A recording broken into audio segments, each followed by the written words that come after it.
Good evening and welcome to EDFL TV. I'm Matthew Pillios, EDFL board member, and join me today is Daniel Callegari from the Westmeadows Footy Club and Daniel McLean, Airport West Footy Club, both here at Solar Panel Options here in Tullamarine, major sponsor of Westmeadows, where you two lads work. Welcome firstly, Daniel Mack. Massive round of EDFL footy here at your work, Solar Panel Options, mate. Thanks for the hospitality. Thought it'd be easy to come here and sit with you two boys, but welcome to EDFL TV. Yeah, no worries. Thanks, Matt. Thanks for having us on. Good to have you on. And Daniel, mate, Team of the Year back in 09 and 2010, I think, and you're back at Westmeadows. A tough season so far, but good to have you on the show, mate, despite where you're sitting on the ladder. Thanks, Matty. Thanks for having us. Great to have you, mate. Okay, guys, we'll go through the results first. Round 14 it was in Division 2, and a huge result right here in around Keilor Park Drive. The ground's just not too far. Keilor Park 10-18-78 defeated Coburg Districts 4-3-27. The Keilor Park Footy Club around the corner went to Coburg Districts, which is always a bit of a fortress. Never played there before, most of the players, if not any of the players. And I've got a really good victory there. And Jake Thomas, 3 goals, a very good player. Keilor Park's a side that you both saw last year. And no doubt they're making a late run home to try to make the finals and get that 4th spot. East Sunbury 1-6-12, lost to East Keilor 23-11, 149. Paris Grampus 6 goals and Daniel Neville 4 goals. East Keilor coming home very strongly. Look, you've been in the EDFL for years, Daniel Mack, and East Keilor are a club that are very proud and won't want to be missing finals in Division 2, and they're coming home very strongly. Yeah, well, with the separation between the competitions, you did find actually some teams not stiff to go down, but there's always going to be a huge gap in between the... They were the unlucky ones, weren't they? Yeah, there was a couple that were going to be in that mix, and especially for Westmeadows and Hadfield and a couple of these other teams this year, they find themselves in that same position, probably not deserving to go down, but yeah, you can only help where you finish on the ladder. So yeah, for them, that's where they do find big gaps in the score, like what they've gotten on the weekend. And Jacana 1-5-11 got touched up against a very talented Hillside 19-25, 139, 44 scoring shots. Big Paul Edwards kicked 6, Alex Farrar 3. They've got some quality. We all know about it. Hargraves, Jared Best, the next VFL player playing Shepparton in the last couple of years. Asakio helping. We talk about these big names all the time. Are they a side that you guys, I suppose your knowledge is very good in Division 1 and Premier being Airport West, and I know Andrew McLean, your brother, is a champion at Westmeadows, but is that a side that's already in the talking mix, even though they haven't won it yet in Division 2, about coming up and being promoted? Yeah, they're the team to beat for mine. I think they're recruited well over the pre-season, and it goes to show they've only had 1 loss, and they'll make a strong showing in the finals. And in a huge game, it was Moonee Valley 4-10-34, low scoring, defeating Roxburgh Park 3-6-24. That was basically second versus third at the time. A huge game. It was a replay of the elimination final last year. John O'Brien kicked 2 goals. At Roxburgh Park were 5 points up at 3/4 time, and Moonee Valley ran all over him in front of their home crowd. So a massive win of the Moonee Valley Footy Club, and just cements the double chance. Guys, we'll go into Division 1 and... Daniel, a division that no doubt being at Solar Panel Options are major sponsors of the Westmeadows Football Club. Currently you sitting last, and just the percentage gap, I think it was not as bad as it was the week before. I think it was about 9%, but it's gone all about 7.5, 8. You're at last at the moment. Had West Coburg at home, who have obviously improved since the season's gone on. 3 or 4 of their players have come back. Obviously, Fidex and Melino, who got those big suspended sentences in last year's grand final. But you hosted them guys. They had 28 scoring shots to 6. You generally play around centre-half back, centre-half forward. Tell us about Westmeadows Footy Club and the game, and how is the last 3 or 4 weeks going to travel for Westmeadows? We're still trying to get that last win to put us out of that relegation zone. On the weekend, West Coburg, they had the bigger bodies. They've got a few players come back at the right time of year, and they were just too strong and for our younger bodies. And I suppose no goals at halftime was probably a tough thing. What did the coach say at halftime? The coach said at halftime we actually went back to we tried to flood, tried a different tactic, went back to playing a more one-on-one style, and that helped us in the second half to kick some goals. The conditions suited West Coburg with their bigger bodies. The first time we played them, we moved the ball pretty quickly and got around their bigger bodies and managed to get away with the win, but that's will be nullified there with our speed, and the bigger bodies prevailed. And they're quite a good side, West Coburg, and they beat us all throughout the day. You're aware for West Football, but you spent your first half career at Westmeadows. How's it for you to see Westmeadows at the bottom of Division 1 at the moment, mate? Yeah, it's definitely not great. Like, the whole family's entrenched in there, and like they'll, as much as I love Airport West, there'll always be a part of me that's still a Westmeadows boy, true to heart. But yeah, for them, the relegation, it's something that the whole club, they're just trying to avoid. So, look, it is just tough. It's tough all round. So I know when they had the big hit out recently between them and Craigieburn that it was the relegation cut, but the year's still alive for them. There's still a lot of footy in front of them, so hopefully they'll be able to pinch 1 or 2 wins on the way home.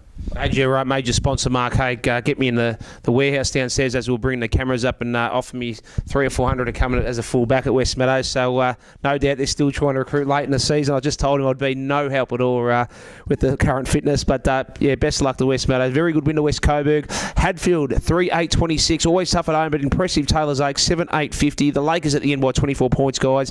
Hadfield only scored 4 points a quarter time, so it just shows the conditions on the weekend. David Kell tell me 4 goals and best on ground was sensational for Taylor's Lakes. The big game was Tullamarine 5-6-36, being defeated by Glenroy 12-6-78. Tullamarine haven't lost many games. It was their second for the season, but got touched up this time by Glenroy, and Glenroy had that really bad period for 4 or 5 weeks, but they've come back really good and looked as though they're peaking at the right time of the season. Yeah, I agree, Matty. I think Tullamarine have been hit by injuries at the wrong time of year, but I think with their full side in, they're still a threat come finals time, and I think they're the 2 teams with Northern Saints that are in the mix to take it out this year. The Roy boys led at every change too, so they got off to a good start. Naren Kite kicked 4 goals, but a very good win to Lance Whitnell and the boys there. And Whitnell doing a great job at Glenroy Footy Club. Northern Saints 18-22, 130 defeated Craigieburn 5-7-37. No doubt that would have put a smile to all the Westmeadows supporters to see Craigieburn's percentage decrease. But look, Northern Saints, they are the team of talk at the moment. They lead the ladder there. Another 40 scoring shots. Fortunato Caruso 3 goals. 40 scoring shots in those conditions is just massive. And the Northern Saints are going to be the real deal come final side, and they are the most impressive side in Division 1. Some big results in A grade, or should I say Premier Division, and we had the 3 games, a split round, the 2 games. Match of the day, Adam Sarakoglu and the team called this one a 98.9 FM, was Keilor 5-9-39, getting defeated by Strathmore 8-12-60, and Andrew Brown in a losing side. The ex-Richmond ruckman won the Viking Player of the Day, and he looks a contention for the ruck in the EDFL Team of the Year. Dylan Joyce 4 goals for Keilor in a losing side was impressive, but Jordan Doring playing with a back injury kicked 4 goals as well. Grimer 2. Strathmore just too good of the day in very muddy conditions, and the big one was Pascoe Vale 6-7-43, being defeated by Aberfeldy 9-19-73. Aberfeldy 9-19, poor kicking there.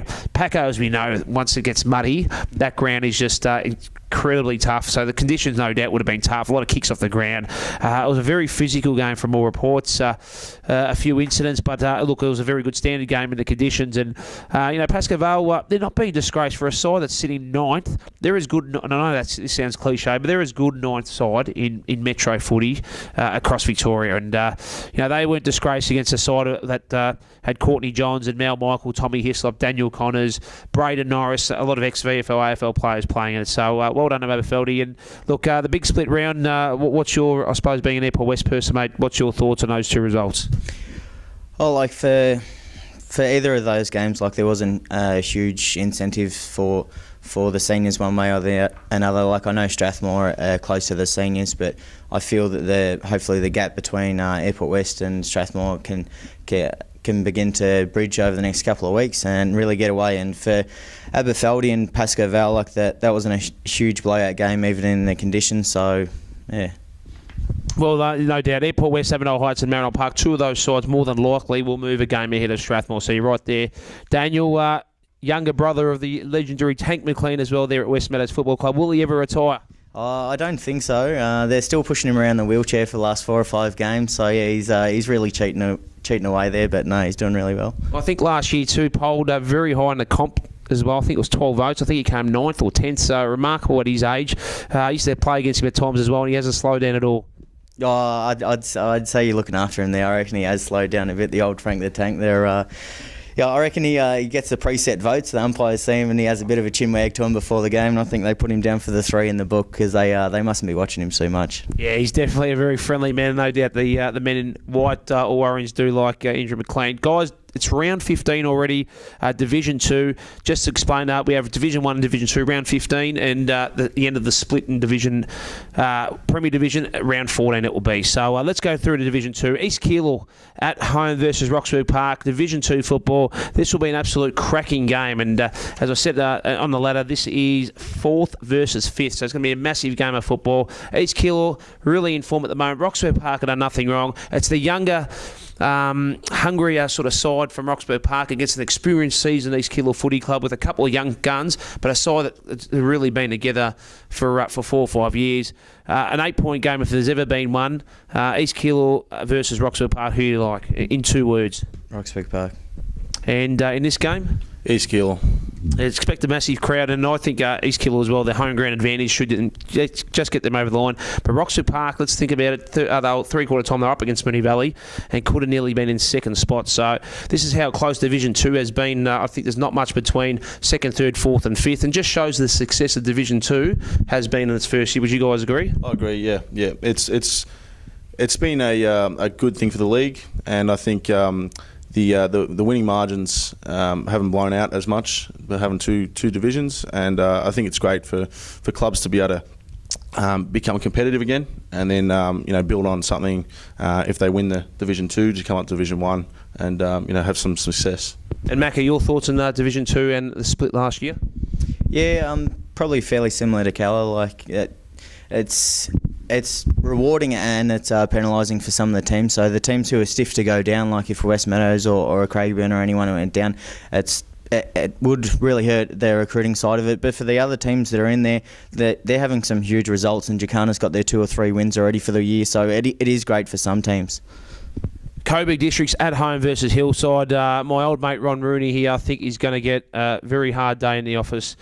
Coburg Districts, 1 second, I'll just double check. We've got Coburg Districts is the right game, excuse me. Big Tarek McGarney won't be enough to kick goals here. So many goal kickers in Hargraves, Edwards, Fabio. The Sarkis brothers are some very good players here. Halfon is like a ruck rover at 6'6". So Hillside too good for Ron Rooney's boys. Yeah, absolutely. Yeah, I agree. Yep. Very hard to tip against, aren't they? They're probably the most favourite club in all 3 divisions. Hillside are probably the most dominant club in the EDFL at the moment. East Sunbury at home versus Keilor Park. Great to have them in the competition and getting better as the season gets on. But Keilor Park won't drop this one. Yeah, I agree. Yeah, Keilor Park for me. And Jacana at home versus Moonee Valley. I think Moonee Valley's win last week was impressive. They had a patchy month or so, but I think they're getting on track too for a finals campaign at the Moonee Valley Magpies, my old club. Yeah, Moonee Valley won't let this one slip against Jacana, and I think they're too much to play for, so Moonee Valley for me. Jacana, any chance? No, unfortunately not. It's going to be the Valleys all the way there. Okay, Craigieburn versus Taylors Lakes in the Essendon Forward Division 1 here. Craigieburn at home, always a better side. They've been a bit more competitive the last month at home. If they get Nick Fletcher back kicking goals too, he's a massive in, but I can't see him beating Taylors Lakes, who just want to cement top 4, just as there's been a bit of an increase with 5th. Yeah, Craigieburn has shown they can push sides, but I think Taylors Lakes should take the chocolates. Taylors Lakes, they had that fortnight where they got beaten by Glenroy and Northern Saints, but I think the way they went to Hadfield then, and Hadfield is a bit of a fortress too, tough ground to win at, especially in those conditions where they got the big physical bodies. Very good result for Taylors Lakes last week. Yeah, definitely. There's not too many teams that enjoy the trip to Hadfield. They've definitely made it a fortress there. I know the Airport West have been in the year that they ended up winning the premiership. That was one of the only games that they dropped during the year. It was Hadfield at Hadfield, so it really is a fortress there. Yeah, definitely. And our match of the day, Macca and Daniel, is Northern Saints at home versus Tullamarine. At Northern Saints, 98.9 North West 7 will cover the game between 2 and 5. Huge game. Ada Sarakoglu, Jake, Anna Harrington, our great broadcast team. Northern Saints, they just the real deal. They've surprised everyone. Obviously, the Caruso brothers coming in. We're always going to be massive recruits, but I think some other imports like Nazi Abuchi, Fida Ahmed has just been a journeyman in the EDFL the last 5 or 6 years. West Cove to Pascoe Vale, now to Northern Saints.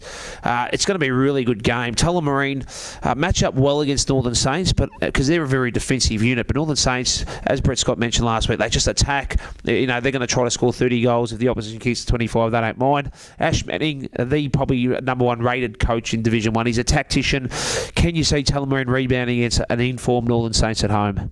No, I haven't seen too much of the Division 1 this year. But yeah, for me, mainly all that you hear, the rumours coming out of Division 1 at the moment is just the North Coburg train, the goal kicking machine that they've got down there. I know that they played Westmeadows, and Westmeadows lost by 50 or 60 points, but they still kicked 17 goals for the day. So it really is just a shootout, and that's all you really do hear about that around the grounds. You've seen these sides twice. Tell me about this game. I think it's going to be a cracker of a game. Northern Saints midfield, I think, will get on top of Tullamarine in a close game. It will be a shootout, but I think Northern Saints will get over the top. Abdallah's a very good player. I think he won a comp a few years ago. Yeah, Abdallah's a good player. He's a good on-baller, and I think, it went along with the Caruso brothers. They've got a pretty good on-ball brigade to contend with. And big Ali Abawid too, being very good as a focal point. Good duel with Drew Heinen, that will be for sure. Glenroy at home versus West Coburg. These two sides of the year always have physically tough games. Glenroy, the bigger side against West Coburg. West Coburg, I think, will be suited on Glenroy's bigger ground with the speed now of guys like FedEx back and some of the quicker guys, Hudson. You saw West Coburg last week. Are they any chance travelling to Glenroy to get a win? Yeah, I think Glenroy's strength is their big bodies in the midfield, and West Coburg have got the bodies to mix it with them. I think with a bit of forecast rain, it should be a bit of a bog over in Glenroy's ground, and I think West Coburg can take it up to Glenroy, but I still think Glenroy will get the points. Be a cracking game. I think it's going to be close to 3 goals. Glenroy, just for me, they won't want to drop any more games before the finals. Yeah, Glenroy, I reckon the Red Rocket Pocket will be going off down there in Glenroy, so yeah, I can't see them losing that one at home. Should be a massive crowd down there. And Westmeadows at home versus Hadfield. Is this the last roll of the dice? I ask you. Tell all the Westmeadows supporters how Westmeadows can get the chocolates here and save their season in 2013. It's not definitely not the last roll of the dice, Matty. There's still 4 rounds to go, but I think this is a chance that we have to beat Hadfield.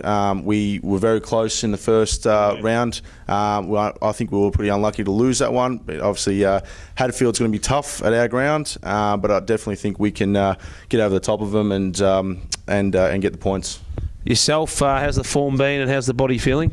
The body's holding up all right. Yeah, I've come back from a bit of injury, but I suppose I'm coming good at the right time of the year, and still standing, I suppose. You're running a very good ship here at Solar Panel Options as well, so I know that no doubt making a fortune here for the boss, Mark Hay, mate. Hopefully you'll be fit and firing for this week. It will be a cracking game of football.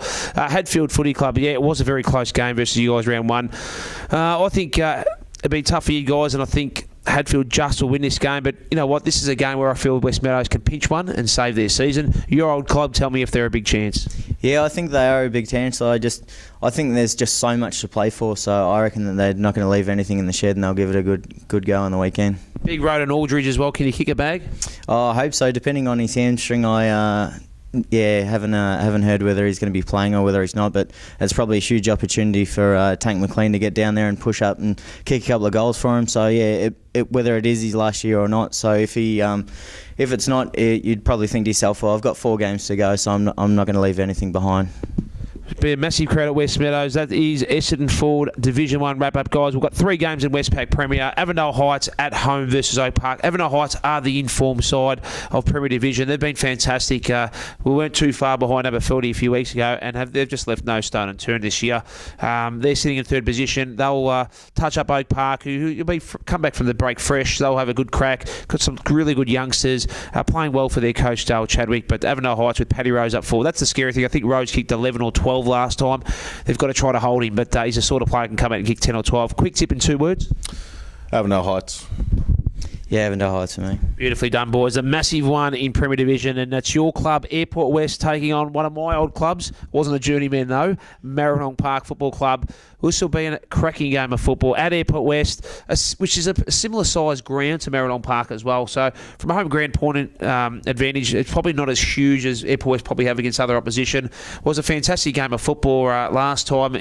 Very, very close. I think Maribyrnong's kicking, I think they kicked something like 8-21 last time, and Airport West kicked 12-9, and sometimes bad kicking is bad footy, but this will be a cracking game of football. Airport West, they just have such a talented side. We talk about them every week, and I just think the unsung recruits of Walsh and Boyd and these guys have come in, has been fantastic for him, and I just think the quality in Urquhart and Harris and Hogan is massive. Kenny's the man. Can he be stopped? I think young Brody Mychek will have a huge job. Solomon on the other side has been a good recruit mid-season. Tell us about how Adam Contessa's boys will beat Brody Holland's boys this week. Yeah, it was one, I remember speaking to you after the game the first time that we had you guys. It was one that definitely got away for Maribyrnong Park, but the example that I used was that we had Strathmore at Strathmore earlier in the year, and just because you deserve to win doesn't mean that you are going to win. So Maribyrnong Park were huge in that day, but they just got nutted towards the end. But the matchups, it's going to be huge all across the ground. So we've got an unbelievable centre-half back in Boyd and full-back in Fulton. So the key matchups all around the ground, it's just going to be a pleasure to watch. From an Airport West point of view, they've probably surprised. Airport West internally always very confident, especially when they got that Urquhart recruit round 3, round 4. They were confident they could give third or fourth a shake, and they're on target for do that. The external part of the EDFL really tipped them to be between sort of 5th, 6th, 7th at best. What's the reasons why you think Airport West have become now the real deal, a third or fourth finals contender this year? Oh, just obviously the inclusions of your ex-AFL guys, but they really just set the bar high, like, you know, even just out on the track pre-season, like their expectations just grow more and more and more. And definitely the last 3-4 years, there hasn't been a pre-season that we haven't come night one of training thinking that we're not going to win the premiership, which I think you ultimately have to have that belief. So for us, just getting that core right, like everyone does speak about the four or so guys coming back from the highest level, but it's now that we're starting to get into the season that people do have a look at the unsung heroes, I suppose, for us. But internally, we knew that they were going to be big for us, and there's not too many people who can't compete at that level. So I think we'll probably pick the best year to come up. Not that you get to pick, but coming up, it's been huge for us to be able to get ourselves even into that position. So for us, finals now could be a possibility. So we're definitely hungry down there. It's going to be a great game of football, and the McVeigh brothers as well, two of the best. Philpott versus Walsh in the ruck will be very good, and Black versus Clayton Rogers has been very good this second half of the season. Will be a big deal. Quick tip in 2 words. Airport West. Should be too good. Essendon Duda Stars versus Greenvale. Greenvale here will get the chocolates. Essendon Duda Stars came home hard against, I think, Marby a few weeks back, and they haven't been disgraced the last month or so. They've got some players back from injuries, but very hard to tip against Greenvale. It's hard to tip against Greenvale, but Pascoe Vale pushed them a few weeks ago, and Duda Stars, it's not beyond them, but Greenvale for me. Got a few injuries Greenvale at the moment, so could be Essendon Duda Stars' chance to sort of try to get an upset, but on that smaller ground there, maybe Greenvale aren't used to the spaces. Yeah, I think it's going to take a lot of outs for Duda Stars to get close. Greenvale's they're just a super juggernaut for us coming up this year. Even though they're in third spot, that 1 and 2, there is still day-night difference in between that. So you really have to be on your best to get close to those type of teams. And Anthony Rock was very close a couple of years back for putting pen to paper at Essendon Duda Stars, and Greenvale came up late and offered him the job there, and he sort of went to Greenvale. So there could be a little bit more at stake for this one. But guys, it's going to be a cracking round of football. Really appreciate you both putting your hand up to be on EDFL TV. All the best to Westmeadows. Daniel, anything you'd like to say to all the supporters quickly? Keep coming week in, week out, and we'll put on a good show for Saturday, and hopefully we get the points. Daniel McLean, you've always been in the shadow of Paul Andrew McLean, but mate, you've always been a good player, mate. Thanks for being on the show. No worries, thanks, Matt. Thank you, and we'll see you next week. And don't forget 98.9 Northwest FM, our match of the day, Northern Saints versus Tullamarine. Join Adam Sarakoglu and the team. Thank you, I'm Matthew Pillios. We'll see you next week on EDFL TV.